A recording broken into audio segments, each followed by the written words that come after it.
Hello, I'm Kathy Chambers. Welcome to Authentically Cyber.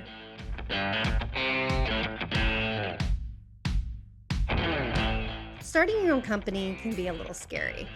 It can be even scarier when you're starting that company in your late 40s, 50s, and beyond. Today, I sit down with Evan Tsai, who decided to start his company a little later in life. We talk about the challenges, we talk about the wins, and he has some advice if you're thinking of doing the same thing yourself. Let's go. Hey, Evan, welcome to the show. Thank you so much for having me, Kathy.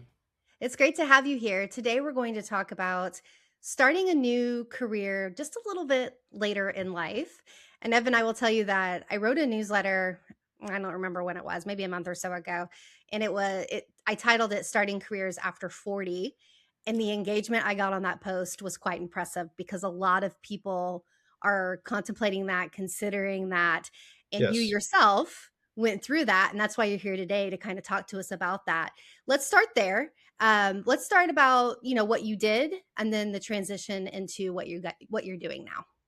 absolutely. Again, thank you for having me today. I really, really value this type of opportunity to kind of speak about kind of what I went through, right? How I started my journey professionally, right? So I started in IT, doing system design, analysis, project management, and whatnot. 5 years into it, I pivoted to more of a IT governance, audit, compliance, risk space. And the reason I do that is because I feel like it will help me to actually learn the company, the organization that I work with, a lot better, right? Than just focusing on IT or just focusing on certain project or certain initiatives. So for the past 2 decades, that's what I've been doing is doing IT audit, compliance work, GRC space, mostly in the capacity of consulting. And that's what I love about this is being able to talk to different clients and be able to talk to interact with different levels within the organizations that I work with. And I see that as a privilege, and I see that as something that I value a lot because I get to learn more about how each organization kind of how they operate, and being able to learn obviously their story as well. So after about 2 decades working, in this space, I feel like I want to pivot again. And I think this time I want to be able to do it through the creation of my own company. And the reason for that is I think, and I firmly believe that I could do more in in this capacity. And I'll tell you the reason why. I feel like it's more I have more freedom, right, in this current capacity, not necessarily in the audit space anymore. But I want to kind of take myself out of that. I want to be able to say, okay, how can I actually help the clients more, focusing on alignment of their governance. So so that's kind of how made the transition to sort of become my own boss, if you will, right, in this entrepreneurship capacity. And I feel like the timing is right for me to do it because I'm at the stage of my life where I, I think I can take a lot of what I've learned over the last 2 decades, and I can actually apply that and help my client. And whether it's again GRCs, cybersecurity, or whatnot, it's more there's definitely more freedom to do what I wanted to do. And Mhm. in terms of client engagement, it's accumulation of all of the past experience, and then the pivot is right for me at this point in my life. Yeah, I think a lot of people hesitate And I think, I mean, there's so many different reasons for that, right? There's like financial reasons, they're comfortable in their job, they make a decent salary, they have health benefits. That's like a huge thing, right? When you go out on your own, you kind of lose that. But then there's just a fear of change in general. A lot of people have that fear of change, right? They like things to be a certain way, whether that's for a decade or decades. Was there did you experience any kind of fear or anxiety when you decided to go out on your own? Absolutely. And I'll tell you right now, even as I'm speaking with you today, I think that fear is still, you know, it's still inside of me, right? I just launched my company about 2 months ago, and then, like I said, the planning has been, obviously, goes even before that. But still, I think that that fear is very, very real, right? Because, and I think that the reason why I didn't really make that leap, right, some time ago, or maybe like a decade ago, when I started thinking about this, is obviously because I have financial obligations, I have family responsibilities, I have a little daughter at the time, and I can't really. It wasn't the right time for me to make that move. And even today, as I'm speaking with you, I I think that fear is still very, very real. As a matter of fact, last week I was talking to my family, my wife, about, oh goodness, what did I get myself into? Because it's been 2 months and it's been a lot of, you know, cold reach to the connections that I have, or new connections that I have on LinkedIn. And, 80, 90% of the time is either a no or no show. So starting to. I was actually starting to having more self doubt over the last two couple of weeks, to be quite honest with you. And I think that's perfectly normal. And I want to, not necessarily try to get rid of that emotion, but it's really more of how do you actually coexist with that emotion, with that fear, and then as still have the drive to actually move forward. So that's what Yeah. I've been focusing on. Yeah, that's thank you for being so open and honest about that. Like I think I told you before we started recording, I started my company like 7 months ago. I had 2 full months of like nothing, right? And like you, I've been in the industry for a while, in my industry for a long time. I know a Yeah, lot of people, but right now in this economy, it's kind of tough. it And is. so it's like, it's not just the cyber community or the tech layoffs. It's like kind of overall, the economy is really hard right now. Budgets are tight right now. So starting a business in 2026 is super challenging. But to that point, I think it would have been challenging if we would have tried this a decade ago, right? I feel like there's really no like perfect time. There's really no good time to Right. There's do it. no good time. So what do you do, Evan, to like keep going? What motivates you? I think part of it is knowing that what I'm trying to. So I would always go back to like the purpose of what I'm doing, right? And the reason why I can, get up each morning and then still say, hey, let's do this. If it's tough, like you said, there's on 2026 is really a bad time to start a business, but getting up each morning, I have that inner drive to say, let's keep going. Let's move on. Let's reach out to more connections. Let's, refine my methodology.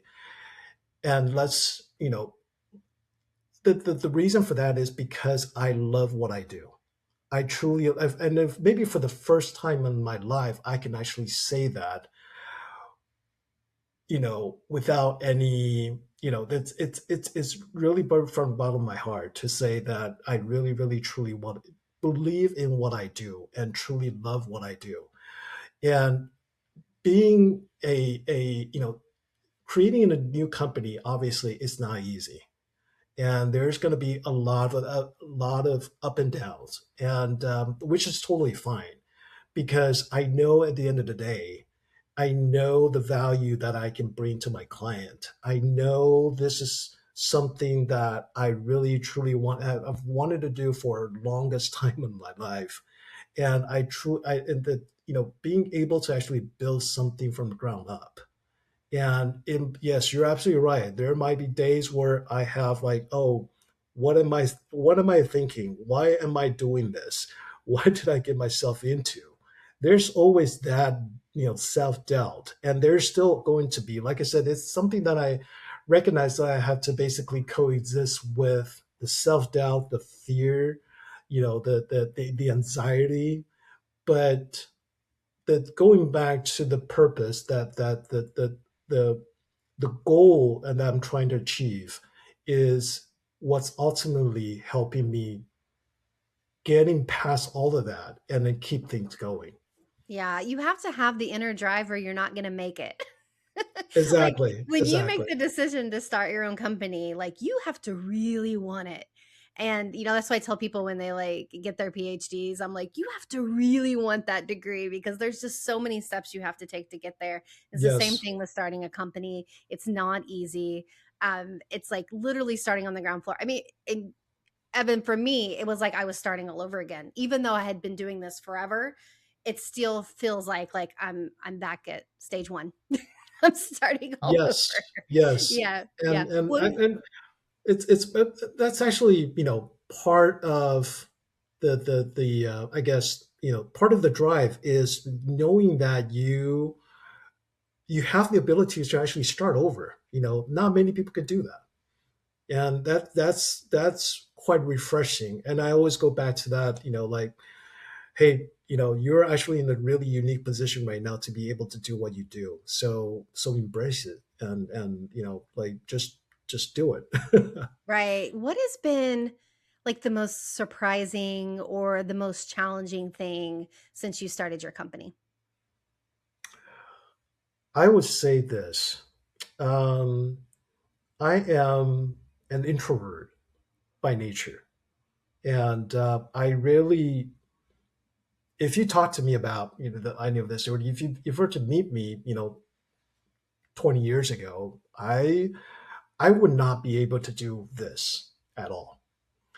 Um, but I think part of the reason why I wanted to venture out and start something of my own is because I want to be able to have good conversation with good people.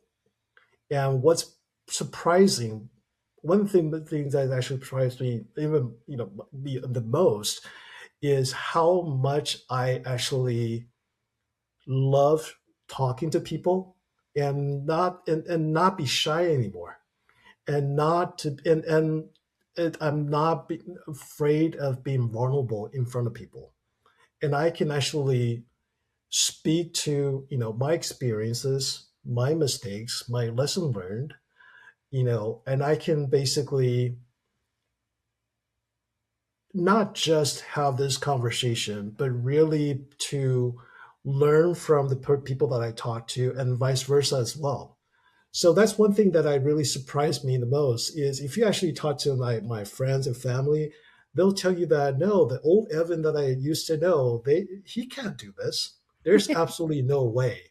He will be the first and the first to hide behind the emails or hide behind voicemails and things like that. But now I am having this conversation with you and some of my colleagues throughout this week and the next as well, and I really really think that it's it I feel good about this because I feel like now that I can actually put myself out there and not being afraid of what people may think of my how I speak, how my messages, because I think I that goes back to my having the 20 years of experiences, the mistakes, the lesson learned, because now I can say with confidence that I have so much to give, so much to story, so many stories to that can be helpful to others. So why not do this? So that's been one of the the most surprising aspect of kind of my personal development, that I was like, oh, Evan, really, you're doing this now? That's crazy. Yeah, it's I don't know, I don't have any statistics to back this up, but I will tell you I talk to a lot of people, I interview a lot of people, and a lot of them tell me they're introverts, and I'm always surprised, right? Because I I don't see that side of them, right? I see like, "Hey, you're doing an interview with me, you're doing great." Or I see you at a conference and you do a talk and you were great, right? And like so when you come off from talking, when you come off stage and you're like, "Oh, no, I'm really an introvert." I'm like, "You?" Right? Like I'm always like super surprised, but man, it is such a common theme in this industry and so many people have had to overcome that because at the end of the day, this is a people business, right? Like Exactly, obviously heavy exactly. technology, but there's people behind it, right? And so, what would you say to people who are a little shy? Maybe it's a lack of confidence, right? Maybe it's imposter syndrome. What would you tell those people who are thinking about going out on their own, but they maybe lack a little confidence to do it? What kind of advice would you give to them? I So here's what I will tell you. Um, a lot of times, it's really, to your point, get to know some of the speakers, maybe, just maybe on a more personal level. Like you said, right? A lot of them are actually introverts, right? And you would not actually believe that by, oh, they're standing in front of 1,000 people giving speeches. It's crazy. So they can be introverts. So like you said, we have to basically, a lot of us have to basically overcome that. And I think I would encourage a lot of people to just have that personal conversation with, the speaker that you admire, the mentor that you look up to, or to, just to get their perspective and being able to learn from them, and maybe start to have, a bit of, just a small presentation right in front of maybe like a group of 10, as opposed to an audience of 1,000. And maybe start something, just start with a small setting, and to have more of that to the more that you actually, practice, and the more that you can actually, obviously, get better at it. And so that's how I would encourage. Maybe if I look back and look at, look at myself 20 years ago, that would be my advice to him. Yeah, there you've made a great point earlier about how now you have this 20 years experience that you can share with others, that you can give back to others. You have stories to tell, you have lessons learned that you can share with people so maybe they don't make those same mistakes as you did, along the way. Is that one of your driving factors when you are, talking to people and getting the confidence to make these essentially cold calls or cold emails, right? You're meeting people for the first time. And what like how does that work into your day to day and some of the challenges that you may face? Because I think a lot of people as they near 50, 55, like and they want to get out and they want to be their own boss and they want to start their own company. These are all the thoughts running through their head that they can't do it. Is it that is do you focus on, hey, I have something to give? Is that one of the things that help you push through? Absolutely, absolutely.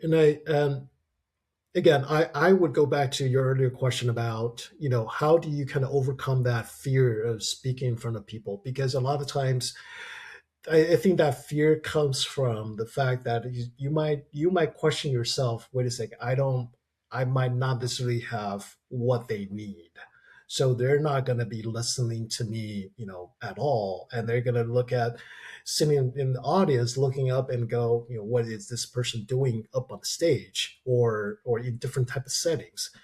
But I think is have the the ability to actually say that, hey, I do have a lot of of I guess the experiences, right, from the past, lesson learned to share, and the mistake that I made, I'm more than willing to share with your audience, and to because just knowing that and then changing that mindset to say, I'm not here to, I have a lot of what you need, and I can actually share with you. I can actually either, through the professional setting, or as a matter of fact, I actually, I started going back to my alma mater, Cal Poly Pomona, to help out the students, answering questions, sort of in a mentoring capacity.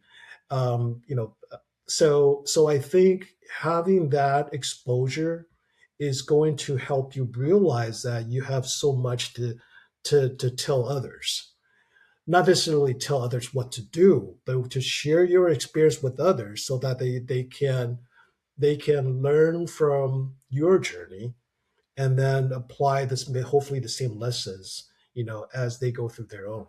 Yeah, it's so important for people like you to share your story because I think a lot of people right now are listening to this thinking, "Oh, that's how I felt," or, "That's what I've been through. Oh, he did it. Now I can do it." So I really thank you for bringing that to the table and being here. How has starting your own business changed your life? I want to say I have more free time now, and I'll tell you the reason why. Because part of the thought behind starting something of my own is to have that flexibility in my schedule, so that I can actually spend more time, with my mom, and also spend more time, doing volunteering work, and spend more time basically helping others. And I think, goes back to my what I was talking about, in terms of going back to my to help the students, is I want to be able to give back more, right? Give back to the school program that helped kind of launch my career, give back more time to my family, who, been taking my mom out for a nice lunch during the weekdays that I wouldn't be able to do in, before, right? So it's things like this that would it's I really like about having that flexibility. Obviously, at the end of the day, you need to, get the work done, and I will do, whatever it takes to get the work done. That's not a problem. But at the same time, to be able to have that luxury to say, okay, I can set aside a few hours to work on a few things, spend some time with my mom, doing volunteering work, maybe, attend school events to help out with the students, and, things like that, and maybe to have this conversation, with you, and that's something that I love. I know from the very beginning that I can't really do 9 to 5. That's just not me. I can still do 8 hours of work, but I need to have these type of personal dialogue, this type of, different type of work being, to being, also part of my day to day. And I feel like it's is something that I value a lot. And in my current capacity, it actually would help me do more of that. Yeah, it's beautiful to have the options. I was just thinking Absolutely. when you said I can talk to you in the middle of the day. I mean, there was a time where in my career where taking a vacation was always a pain because I don't know if you ever worked like in a corporate environment, but like you can't take a vacation if somebody else is taking a vacation that same week. And, you're Absolutely. planning your life around other people's lives or around your manager's schedule. So it's awesome to have the opportunity to take off when you need to take off and not have to worry about how it's going to affect other people, right? Like that it's a beautiful thing. But I was thinking though, even though I love to talk about the positives of owning your own business, it's still a grind. And I don't Yes. mean a grind as in not necessarily I'm not working 16 hours a day or anything like that, but it is a grind mentally. So, can you talk to me a little bit about that? Like, how do you keep that balance and how do you keep pushing forward even when things get a little tough? I would say, and I would use this example. So you see the room that I'm in right now, right? So this is actually used to be my daughter's, room when she was little, and you can see all the, the cute stickers on the wall. And whenever I have that type of like exhaustion, right, to say that okay, I can't really move forward anymore. It's so if I ever experience anything like that, I would just basically, look up and then see these stickers. And obviously they're cute. They're, and but I think it just kind of reminds me, just kind of going back to why I do what I do, right? And I think about my family, I think about my daughter, like when she was little, and I think it's it's something. I know it's silly. It sounds a little silly, but it helps me. It helps me to kind of put things into perspective. I have, you know, yes, yeah, I do have episodes of I was like, oh no, what did I do? And how do I made certain mistakes, and how do I rectify those mistakes? How do I move forward? And whenever I have those episodes, I'll just simply look up, and then I'll just say, okay, it's all fine. It's not going to be, at the end of the day, we make things a bigger deal than it really is. So I think seeing these stickers, at least for me, kind of help me put that in perspective. Yeah, I love how you mentioned finding other things to balance out your workday. Right? So, Yes. like, this week, I've been, like, editing, editing, editing, editing, but when I hop on an interview, like what we're doing right now, it is such like a, I'm having a conversation, I'm making a connection, like, I'm not, like, buried in edits, like, Yes. it's Yes. so important. Let's talk about that for a minute, like, how important it is to have some kind of outlet outside of me sitting in this office all day. I It's so important. It's so important. I like I said, the flexibility that I have right now basically allows me to, if ever gets to that point where I was like, yeah, I have to get up and just walk out and maybe just do a quick run around the neighborhood. And that really helps me as well. Or maybe you just go grab a coffee at Starbucks, and that really helps me as well. It's early on in my career, especially in working in IT, it's stressful. It's so stressful. You're on call 24 hours, 7 days a week, and you can't really get out of that routine effectively. So again, part of the reason why I do what I do now, as creating my own company and setting my own schedule, is exactly that, is to allow me to have that flexibility, that option, like you said, right, to say that okay, at this moment in time, maybe the best thing for me to do is to get up and have a cup of coffee, forget about all this for a minute, but and still be able to re-engage, and to say that okay, well, I can, let's finish this, and then it may not necessarily be the best thing at, like, the best work that I did, but that's totally fine, because at the end of the day, it's always, everything to me now is a lesson learned. Good or bad is still a lesson learned. So I that's kind of how I see myself and the work that I do, and not be too stressed out about the outcome per se. And because you can only do what you can do, right, in most situations, and not to worry, not to sweat the small stuff, right? Yeah. Yeah, it's easier said than done sometimes. I was just thinking about, and I don't want to wrap this up without touching on this, but you said that you were in IT and you worked the long hours, the stressful job. A lot of people that I know in cyber are just starting out, right? So they're working the late night shifts, they're monitoring alerts, they Yes. don't have a lot of sleep.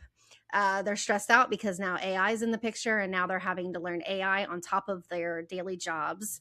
What Yes. message of hope? Because sometimes, like when you see people first starting out in their careers, I'm always say, listen, you just got to grind, but I promise there's a light at the end of the tunnel. Like you can't just come in wanting everything that, I know we all have our wish list of the perfect career, but sometimes you just have to put in that grind. So, what kind of like message of hope do you have for people in that boat right now for those IT cyber folks who are grinding, working the overnights, putting in the hours? Oh goodness, that's a very good question because because you're to your point, no one knows how long that tunnel is. There's an end of Exactly. the light in the tunnel. That's true, but no one ever tells you how long that tunnel is. Um, I, I would say this.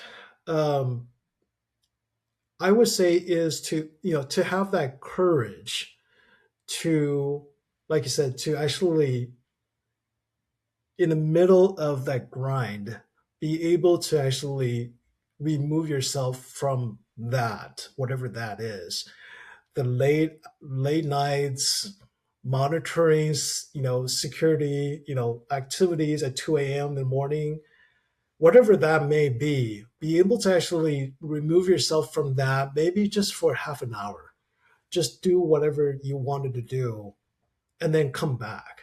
And that would be I would say the most practical advice to those that are in the middle of the grind right now, because obviously you can't really say, no, I don't want to do this anymore, right? That's not practical. But I think to be able to mentally and physically remove yourself from that thing, that's actually, and come back to it, that takes discipline, that takes practice. And I'm not saying it's easy. Obviously everything is easier said and done, but I really find that the ability to do that's actually one of the skills that I acquire right later on in my career, is be able to say, instead of driving myself crazy trying to fix things, being able to actually say, step back and go, okay, I can't do anything right now, let's wait. And the ability to tell myself that is crucial.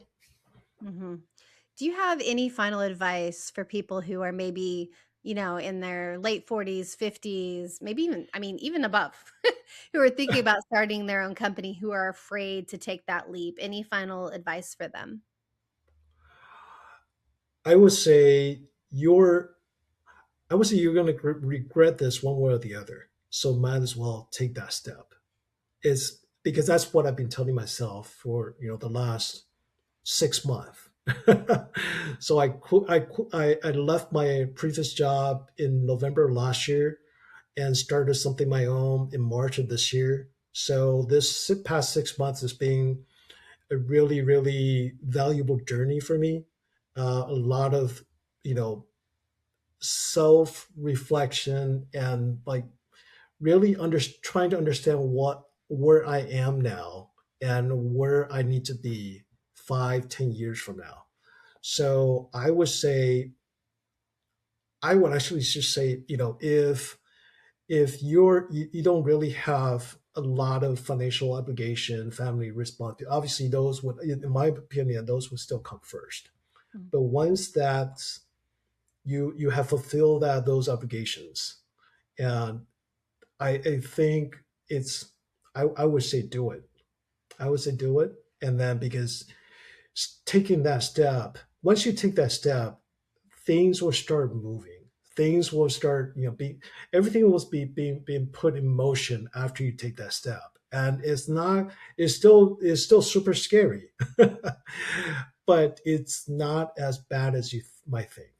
Yeah. Is that would be my advice.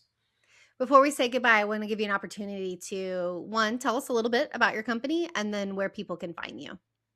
Absolutely. So I started my company called Phoenix Ascent. So the Phoenix Ascent Advisory. So a little bit story about the name. So Phoenix, I took character for my mom's Chinese name, Ascend, same thing on my dad's, kind of put them together. So that's the name of my company. I do the GRC work, but focusing more on the governance because in my mind, that's often the most overlooked part of GRC. So I want to do more in helping the customer. And you actually can find me on LinkedIn, Phoenix Ascend Advisory. All right, great. Thank you so much for your time, Evan. I really, really appreciate you being here, and I appreciate you sharing your story with everybody. Thank you so much for having me again, Kathy. No problem. And to our listeners and our viewers, thank you so much for being here too. And I hope to catch you guys on the next episode.